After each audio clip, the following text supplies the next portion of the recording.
Alrighty guys, here's another familiar sight. I'm still troubleshooting this. If you haven't noticed from last time, I got a little bit of progress. I was able to check the air-fuel ratio, and I saw that it goes really lean when it hits the rev limiter, and then it bounces back, and it gets really rich, and it just bounces back and forth from there. I got a suggestion from a viewer. He suggested I pull the vacuum line off of the fuel pressure regulator. That would be this guy over here, for example, but I popped that line off. Also got a different suggestion from someone else. It does this other stuff, cleans, lubricates, carburetors, injectors, and valve seats. So maybe if my injector, fuel rail, whatever, if anything has some deposits in it or something, maybe this might help. I mean, I already have this. It doesn't hurt to try it, so let's give it a go. This treats one tank up to 25 gallons. I have like 3 gallons in there, if even. Pour the entire content in it before or after fuel. So I'm just gonna pour a little bunch in there.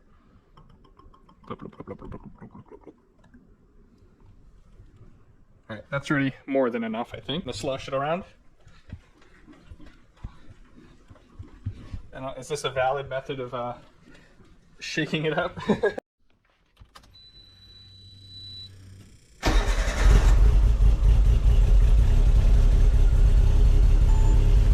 I am still in the keisport ECU, so the idle's going to be a little rough. Alright, let's go. Let's give it a try.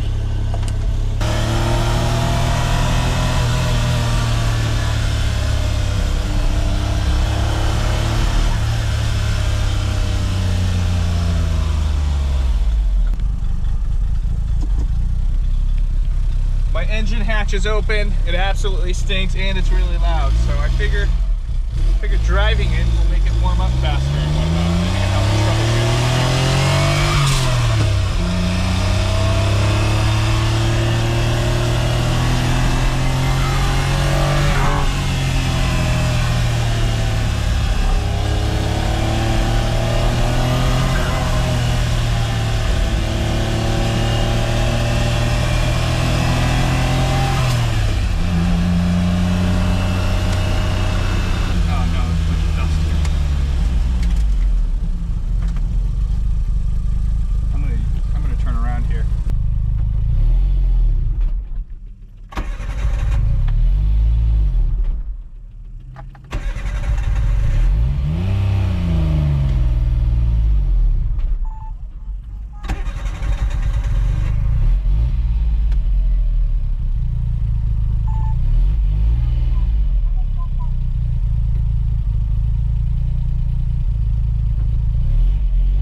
Didn't get to video it because I was starting to block up the road, but basically it had like it seemed like it just completely cut up. I would try to accelerate away and it was about here and it would just completely die on me. It didn't even stall, or I mean I guess it was a stall, I don't know. It just felt like I just lost complete fuel and just completely shut off. And I haven't been able to replicate it again. Let's see what else we do.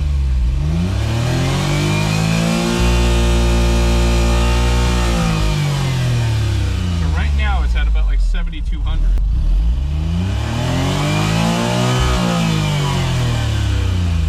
So right now it gets to about 7,500 before it cuts on me. So clearly whatever's happening moves around. I'm just kind of running the car to kind of get the injector cleaner stuff through. It probably won't help me, but you know, like I said, it doesn't hurt to try.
So the car clearly drives just fine as long as I'm not hitting that phantom rev limiter spot. And it seems to vary between 5,500 and 7,500 in this drive that I had. I was able to build boost, so what I did was I got into like second or third really early so I can kind of build boost and just accelerate. The car accelerates perfectly fine as I would expect it, and then it hits the spot wherever it doesn't want to go anymore, and then it's like, meh. But I don't know, that's really weird. So maybe my injectors are okay because they're clearly supplying enough fuel to keep the boost going. It's just I'm hitting that weird spot where it just kind of cuts out. Maybe it is the fuel pressure regulator. I mean, I don't know what it feels like if that fails. I do have another one. It's the one over there. I don't know. I mean, I don't know how old it is. I don't know if it works or anything. It's just the mystery pressure regulator that's on that fuel rail. You can see the coolant's working how it's supposed to. It goes up a little bit when it's hot, and then it'll go back down to the full line. I am not leaking any like fuel and stuff. I mean, coolant. I'm not leaking coolant or anything. That wouldn't have anything to do with this anyways. What could this be? I don't see anything here. The only thing I see here is my exhaust cam housing leaking like a sieve, and it's burning on my exhaust manifold and it stinks. But other than that, there's nothing here. I've already looked here like a million times. I don't see anything. What else could this be? Another thing I can check is the OBD connector here. I don't know how to use this. I know you can jump the pins. What is that? Oh, it's a cover. Okay, so you can jump the pins and it's supposed to Morse code you a code. In order to do that, I probably need to pop this back in and not use the keisport. Okay, I just switched it. Ooh, hot. Let's see how this goes.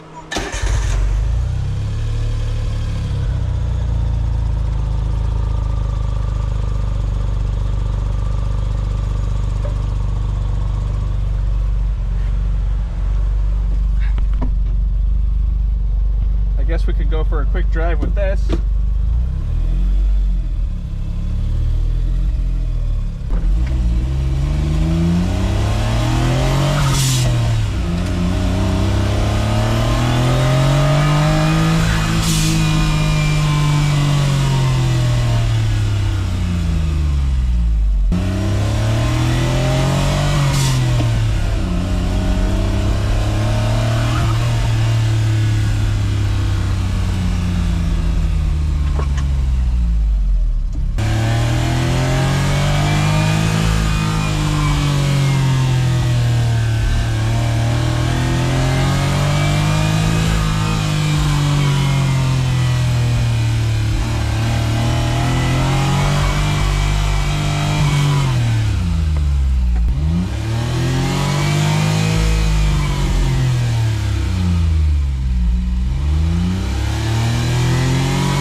So I've been asking all kinds of people about this, and anybody that might have a hint of what's going on. One of my buddies, he said it could be valve float, and if it is valve float, that means I'm screwed.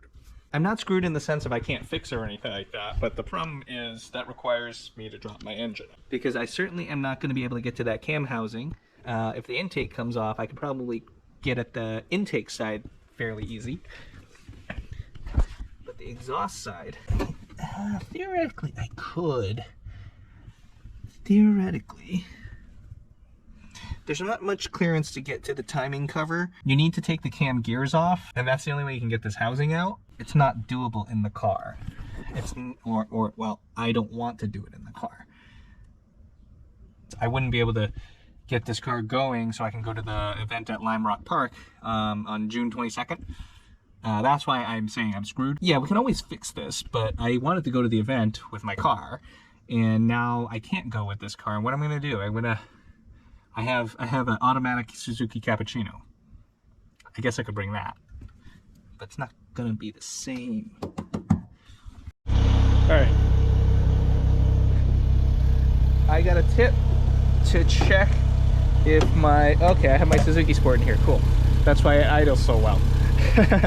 But I got a tip to check if my connectors are okay while I'm revving it. I mean, it might not be anything, but let's find out.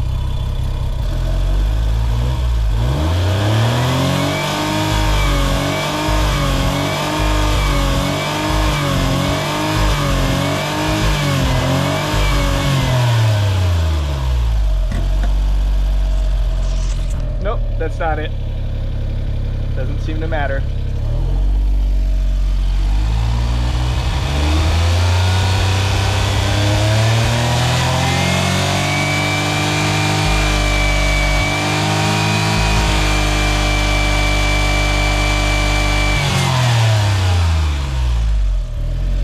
I don't know if you can hear that, but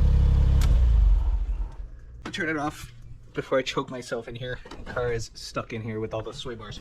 But I don't know if you can hear that, but a buddy told me about valve float, and I looked into valve float. So I'm trying to find videos of it to kind of see if I can hear it. It's really hard to hear because of usually how loud like a car exhaust is.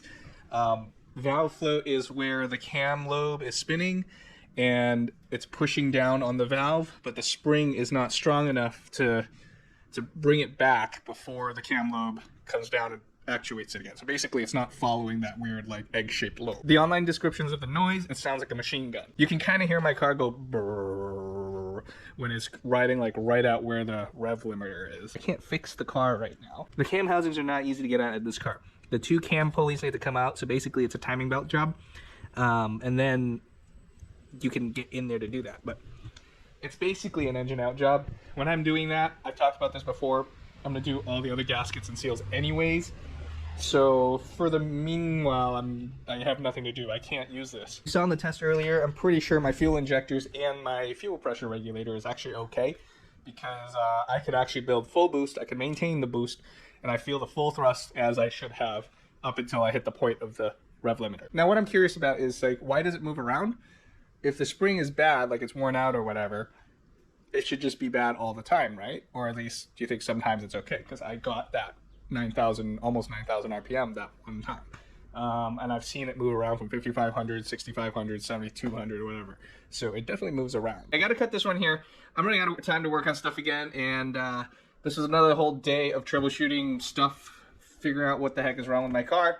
And obviously I still didn't find the issue. So hopefully it's not valve float. I don't think it is, just because of how it moves around. But I am trying to get my detachable steering wheel set up working here, but it turns out I bought the wrong steering hub. So subscribe for the next part of this car madness with the Suzuki Cara. And it's driving me insane because I just want the car to work. You know, it doesn't make any sense why it is like this. So I'll see you guys next time. Subscribe, like. If you have any more ideas, please let me know in the comments below. But I'll see you guys next time.